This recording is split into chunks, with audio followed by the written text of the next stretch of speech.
Luce e ombre sulle moderne prove scientifiche, un interessante convegno di approfondimento dell'Ordine dei giornalisti per la formazione continua. È un argomento che ha una sua importanza sia nel mondo degli operatori del processo penale, sia nella stampa che racconta i processi, che è una stampa sempre più importante per la rilevanza che hanno questi casi e per la fame che ha l'opinione pubblica di conoscenza. Le prove scientifiche danno un elemento di certezza all'interno del processo. Il processo che non vive di certezza, no? Che vive sempre di incertezza e di dubbio. E alle volte questa certezza è effimera, perché comunque anche le prove scientifiche devono essere giustamente valutate, giustamente analizzate, e alle volte quello che sembrano certezze in realtà certezze non sono. Quindi oggi un incontro estremamente interessante con personale qualificato. Sono certo che anche questo sarà un contributo culturale importante nella storia di Agrigento.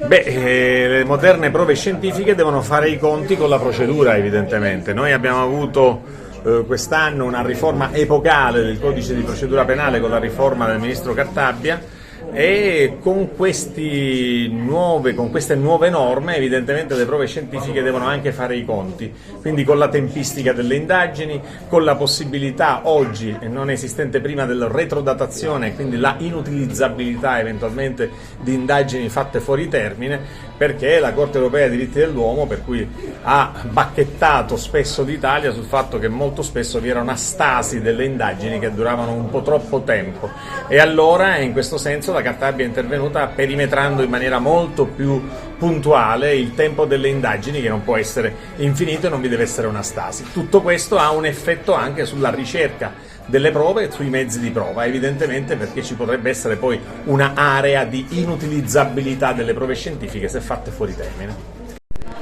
Franco Castaldo, uno dei giornalisti più importanti della nostra provincia, in particolare per la cronaca nera. Come valuti questa iniziativa e quanto è importante anche per noi giornalisti? Sono iniziative assolutamente lodevoli, di una importanza straordinaria se consideriamo la differenza che c'è sul fronte delle investigazioni tra quella di adesso e quella degli anni 80 e 90. Prima era veramente tutto, l'investigazione nasceva dall'intuito della persona, perché come strumenti tecnici c'era ben poco, l'impronta digitale oppure il guanto di paraffina. Adesso con l'avvento di internet, i computer, la scienza, c'è una lotta al crimine che certamente non ha più uguali, e il futuro sarà sicuramente positivo nella lotta alla criminalità.